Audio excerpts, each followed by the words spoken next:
پښتو ټینګه که پښتونه پښتو ژبه د خوندتوره ته پښتو یې پښتون کړی ته همدا کړه مشهوره. ګرانو کتونکو مینهوالو السلام علیکم. زه یم ستاسو ورور ستاسو ملګری جعفري جعفر. او لکه څرنګه چې تاسو ته پته ده چې موږ کلي په کلي چم په چم کوڅه په کوڅه ګرځو ستاسو لپاره ادبي لالونه ادبي مرغلرې را پیدا کوو. موږ نن راغلي یو رزړ ته او په غني ډېره کې د مصروف پښتون صاحب سره ناست یو. نو د دوی نه به د دوی د ژوند په هکله معلومات هم کوو او د دوی نه به خوندور شعرونه هم واورو. مصروف صاحب السلام علیکم. وعلیکم السلام جعفر صاحب، هر کله راشئ، هر کله مو کوم. یقینا چې تاسو په ټولنیزه رسنۍ ډېره هم او ښکلی کردار ادا کوئ. د ادبي هڅو او هلو ځلو مو ستاینه کوم او هر کله راشئ. مصروف صاحب دې وخت کې مو خپل ګران کتونکي مینهوال ګوري، نو که هغوی سره خپله پېژنګلو لنډه شان په خپله وکړه نو ډېره ښه. جی زما پېژنګلو خو نامه مې مصروف، تخلص مې پښتون دی. په شعر او شاعرۍ کې تخلص په ځاینامه کاروم او د اشنغر د سیمې د عثمانزو علاقې سره تعلق لرم. مصروف صاحب دا راته ووایه چې د شاعرۍ د میدان ته د کله را سره دی او څنګه راغی؟ جعفر صاحب د شاعرۍ میدان ته خو زه د زده کړې د وخت راغلی یم، خو دې کې سات په سات بیا داسې حالات راغلي چې زما هغه شاعري خرابه شوې، څه د سیلاب د وجې او څه داسې نور. دغه اخري ځل راتګ چې زما کوم دا په 2017 کې زه راغلی یم شاعرۍ میدان. او په شاعرانو کې کوم شاعر سره ډېره مینه وه یا کوم شاعر ډېر خوښ دی؟ شاعران خو چې څه د پښتو لیکل کوي هغه ټول زما خوښ دي، خو داسې څه شاعران شته چې مطیع الله تراب، سلیمان لایق دی، ډاکټر دیدار یوسفزی او داسې نور ډېر ښه شاعران شته. مصروف صاحب دا راته ووایه چې تاسو د شاعرۍ زده کړه د چا نه کړې؟ جی د شاعرۍ زده کړه خو هیڅ چا نه م نه ده کړې. بس خیر خو دي پښتون صاحب چې خامخا لکه خلک کلام ولیکي ملګرو ته یې واوري چې یاره دې کې څه کمې زیاتې که نه برابر دي ستا کلام. یاره جعفر صاحب برابر لکه مونږ خو ځان ته داسې شاعر په مکمل ډول نه دي ویلي، خو بیا هم ما چاته دا نه دي ویلي چې ته دا وګوره چې دې کې څه غلطي یا دا خو بس ښه وي که خراب وي بس ما ځان سره لیکلي او بس ساتلي مې دي. ګرانو کتونکو مینهوالو دا و مصروف پښتون صاحب چې تاسو د هغوی د ژوند په هکله څه معلومات حاصل کړل. اوس راځو شعرونو طرف ته. د مصروف صاحب نه به خوندور شعرونه اورو. مصروف صاحب ټولو مینهوالو سره خپل کلام شیر کړه. مننه جي. د کلام نه مخکې یو ښکته ډالۍ کوم مینهوالو ته چې لو مې په نفرت باندې ګډ کړی دی،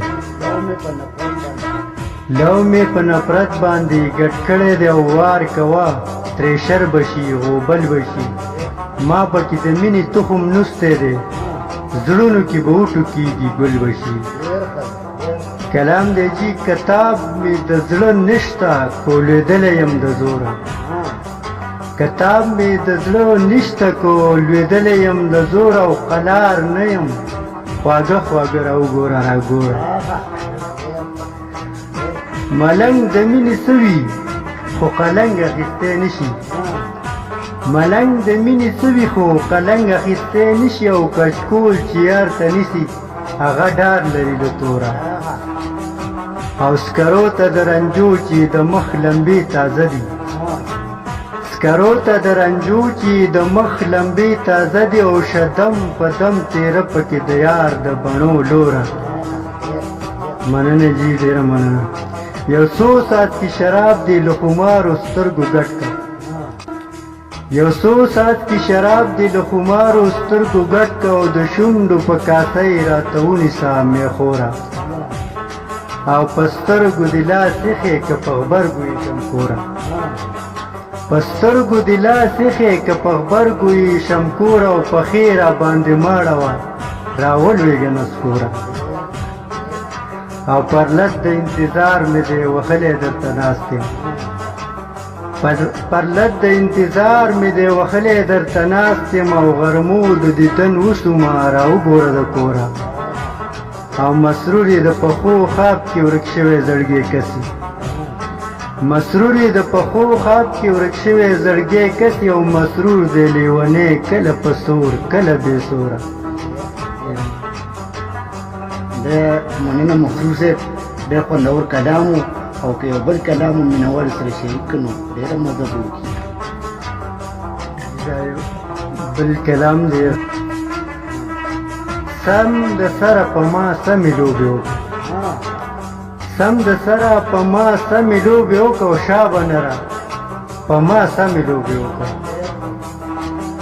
سم د سره په ما سمې لوبې وکړه او شا به نه را په ما سمې لوبې وکړه او یاده شپه شوله زړې غزلې وایه یاده شپه شوله زړې غزلې وایه او تر سهره په ما سمې لوبې وکړه او پړسېدل یا ناسور شوي یا ګزک شوي پړسېدل یا ناسور شوي یا ګزک شوي او زوړ پر هره په ما سمې لوبې وکړه بې جانانه هسې ورېځې بې بارانه بې جانانه هسې ورېځې بې بارانه او مازدیګره په ما سمې لوبې وکړه او جوړ مې داغ شه په لمن د ځنې خاله جوړ مې داغ شه په لمن د ځنې خاله او بختوره په ما سمې لوبې وکړه او باڼه کېږده لکه غشي په لینده کې باڼه کېږده لکه غشي په لینده کې او سترګوره په ما سمې لوبې وکړه او ښه سروالی او بروالی مهاجر یم ښه سروالی او بروالی مهاجر یم او پېښوره په ما سمې لوبې وکړه او زه مسرور د عشق توپان ته ورسلمه یم زه مسرور د عشق توپان ته ورسلمه یم او سمندره په ما سمې لوبې وکړه ډېره مننه ګرانو کتونکو مینوالو دا و مسرور پښتون صاحب چې تاسو ته خوندور شعرونه واورېدل اوس په آخر کې ستاسو نه اجازه اخلم په لوی اعلان سپارم د الله په امان